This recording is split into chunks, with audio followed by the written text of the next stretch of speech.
पौष पूर्णिमा व्रत कथा। नमस्कार, आप सभी का एक बार फिर से स्वागत है राजे स्पिरिचुअल पाथ चैनल में। तो आइए सुनते हैं पौष पूर्णिमा व्रत कथा। द्वापर युग में एक बार यशोदा मैया ने श्री कृष्ण से कहा कि तुम तो पूरे संसार के पालन करता हो, आज तुम मुझे कोई ऐसा व्रत बताओ जिसे करने से किसी भी स्त्री को विधवा होने का भय न रहे तथा इससे मनुष्यों की सभी मनोकामनाएं पूर्ण हों। श्री कृष्ण बोलते हैं कि माता, आपने बहुत ही सुंदर प्रश्न पूछा है, मैं आपको इसके बारे में विस्तार पूर्वक बताता हूँ। सौभाग्य प्राप्ति के लिए महिलाओं को 32 पूर्णमासियों के व्रत को करना चाहिए। इससे उनकी सभी मनोकामनाएं पूर्ण होती हैं और उन्हें सौभाग्यवती होने का आशीष मिलता है।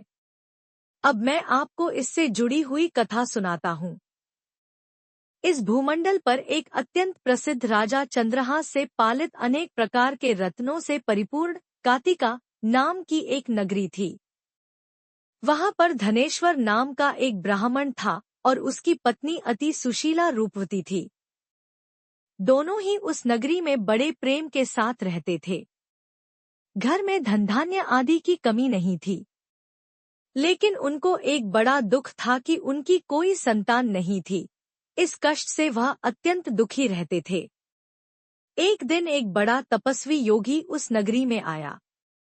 वह योगी उस ब्राह्मण के घर को छोड़कर अन्य सब घरों से भिक्षा लाकर भोजन किया करता था, लेकिन रूपवती से वह भिक्षा नहीं लिया करता था। एक समय वह किसी अन्य घर से भिक्षा लेकर गंगा किनारे जाकर भिक्षान्न को प्रेमपूर्वक खा रहा था। तभी धनेश्वर ने योगी को देखा और अपनी भिक्षा के अनादर से दुखी होकर योगी से बोला, महात्मन, आप सब घरों से भिक्षा लेते हैं परंतु मेरे घर की भिक्षा कभी भी नहीं लेते, इसका कारण क्या है? योगी ने कहा कि निःसंतान के घर की भीख पतितों के अन्न के तुल्य होती है और जो पतितों का अन्न खाता है वह भी पतित हो जाता है। चूंकि तुम निःसंतान हो, अतः पतित हो जाने के भय से मैं तुम्हारे घर की भिक्षा नहीं लेता हूँ। धनेश्वर यह बात सुनकर अपने मन में बहुत दुखी हुआ और हाथ जोड़कर योगी के पैरों पर गिर पड़ा तथा आर्तभाव से कहने लगा, हे महाराज, यदि ऐसा है तो आप मुझको पुत्र प्राप्ति का उपाय बताइए। आप सर्वज्ञ हैं, मुझ पर अवश्य ही यह कृपा कीजिए। धन की मेरे घर में कोई कमी नहीं, परंतु मैं पुत्र न होने के कारण अत्यंत दुखी हूँ। आप मेरे इस दुख का हरण करें, आप सामर्थ्यवान हैं। यह सुनकर योगी कहने लगे, हे ब्राह्मण, तुम चंडी देवी की आराधना करो। घर आकर उसने अपनी पत्नी से सब वृत्तांत कहा और स्वयं तप के निमित्त वन में चला गया। वन में जाकर उसने चंडी देवी की उपासना की और उपवास किया। चंडी देवी ने 16वें दिन उसको स्वप्न में दर्शन दिया और कहा, हे धनेश्वर, तुझे पुत्र होगा, परंतु वह 16 वर्ष की आयु में ही मृत्यु को प्राप्त हो जाएगा। यदि तुम दोनों पति पत्नी 32 पूर्णमासियों का व्रत विधिपूर्वक करोगे तो वह दीर्घायु होगा। जितनी तुम्हारी सामर्थ्य हो उतने आटे के दिए बनाकर शिवजी का पूजन करना और पूर्णमासी का व्रत रखना। प्रातःकाल होने पर इस स्थान के समीप ही तुम्हें एक आम का वृक्ष दिखाई देगा। उस पर चढ़कर एक फल तोड़कर शीघ्र अपने घर चले जाना और अपनी पत्नी से सब वृत्तांत कहना। जब वह श्री शंकर जी का ध्यान करके उस फल को खा लेगी, तब भगवान शंकर की कृपा से वह गर्भवती हो जाएगी। जब वह ब्राह्मण प्रातःकाल उठा तो उसने उस स्थान के पास ही एक आम का वृक्ष देखा, जिस पर एक आम का फल लगा हुआ था। उस ब्राह्मण ने उस आम के वृक्ष पर चढ़कर उस फल को तोड़ने का प्रयत्न किया, परंतु कई बार प्रयत्न करने पर भी वह वृक्ष पर न चढ़ पाया। तब उस ब्राह्मण को बहुत चिंता हुई और वह विघ्न विनाशक श्री गणेश जी की वंदना करने लगा और बोला, हे दयानिधे, अपने भक्तों के विघ्नों का नाश करके उनके मंगल कार्य को करने वाले, दुष्टों का नाश करने वाले, रिद्धि सिद्धि को देने वाले, आप मुझ पर कृपा करके इतना बल दे कि मैं अपने मनोरथ को पूर्ण कर सकूं। इस प्रकार गणेश जी की प्रार्थना करने पर उनकी कृपा से धनेश्वर वृक्ष पर चढ़ गया और उसने एक अति सुंदर आम का फल देखा। उसने विचार किया कि जो वरदान से फल मिला था वह यह है, और कोई फल दिखाई नहीं देता। उस धनेश्वर ब्राह्मण ने जल्दी से उस फल को तोड़कर अपनी पत्नी को लाकर दिया और उसकी पत्नी ने अपने पति के कथनानुसार उस फल को खा लिया। इसके पश्चात वह गर्भवती हो गई। देवी जी की असीम कृपा से उसे एक अत्यंत सुंदर पुत्र की प्राप्ति हुई, जिसका नाम उन्होंने देवीदास रखा। माता पिता के हर्ष और शोक के साथ वह बालक शुक्ल पक्ष के चंद्रमा की भांति बढ़ने लगा। भवानी की कृपा से वह बालक बहुत ही सुंदर, सुशील और पढ़ने में बहुत ही निपुण हो गया। चंडी देवी की आज्ञानुसार उसके माता पिता ने 32 पूर्णमासी का व्रत रखना प्रारंभ कर दिया था, जिससे उसका पुत्र दीर्घायु हो जाए। 16वां वर्ष लगते ही देवीदास के माता पिता को बड़ी चिंता हो गई कि कहीं उनके पुत्र की इस वर्ष मृत्यु न हो जाए। इसलिए उन्होंने अपने मन में विचार किया कि यदि यह दुर्घटना उनके सामने हो गई तो वे कैसे सहन कर सकेंगे। उन्होंने देवीदास के मामा को बुलाया और कहा कि हमारी इच्छा है कि देवीदास 1 वर्ष तक काशी में जाकर विद्याध्ययन करे, और हम उसको अकेला भी नहीं छोड़ना चाहते। इसलिए साथ में तुम चले जाओ और 1 वर्ष के पश्चात इसको वापस लौटा लाना। सब प्रबंध करके उसके माता पिता ने काशी जाने के लिए देवीदास को एक घोड़े पर बैठाकर उसके मामा को उसके साथ विदा कर दिया।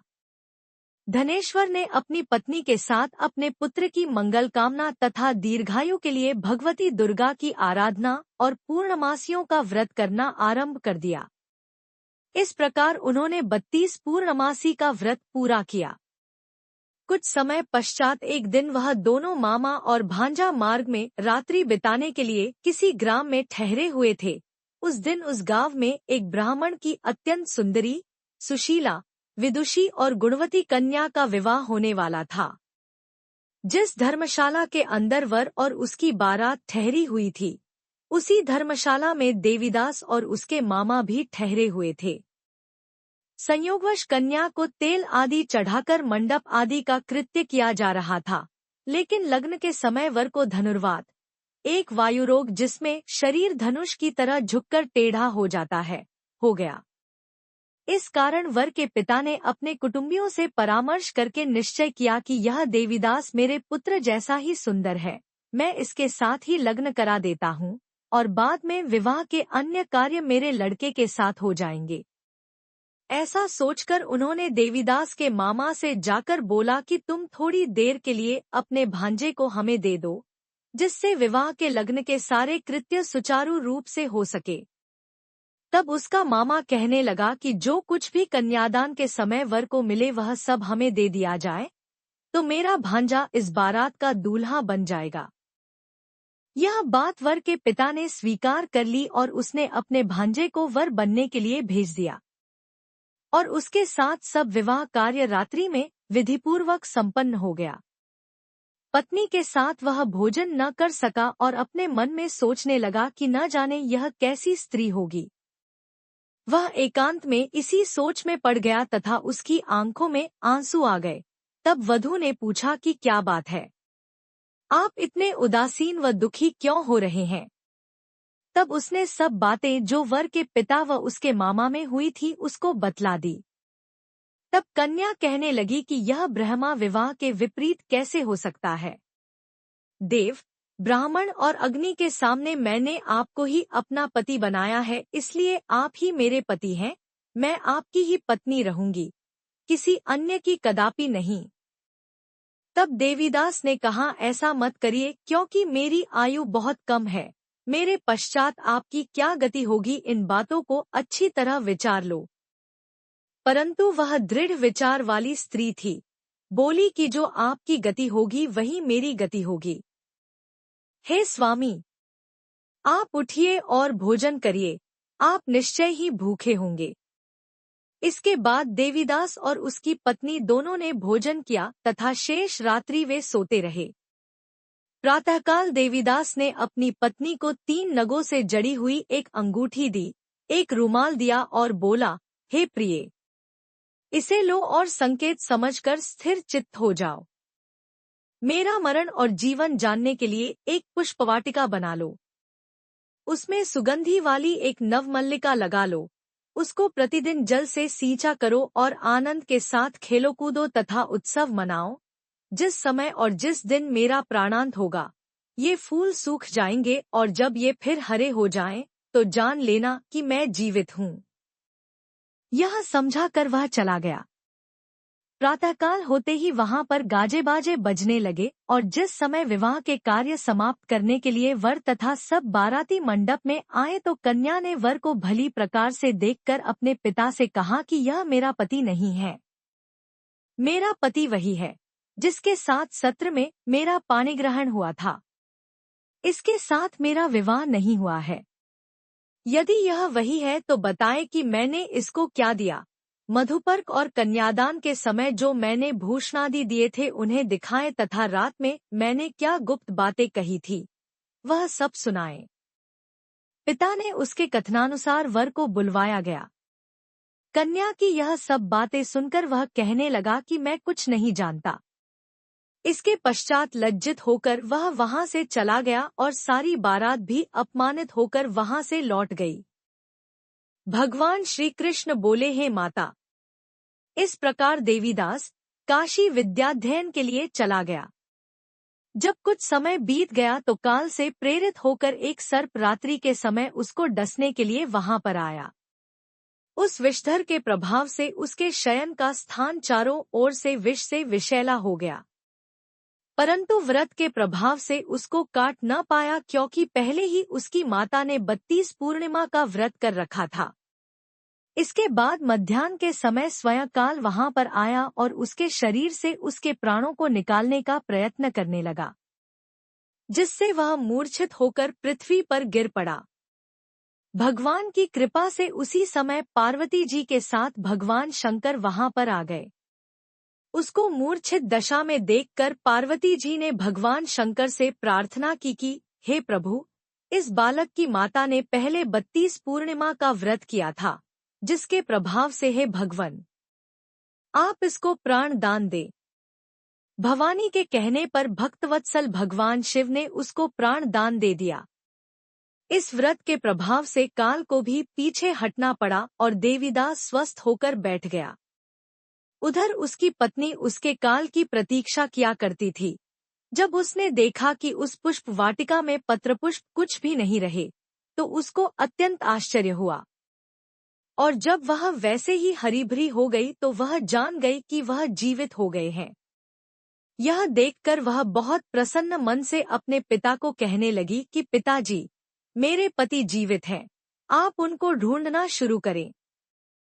जब 16वां वर्ष व्यतीत हो गया तो देवीदास भी अपने मामा के साथ काशी से चल दिया।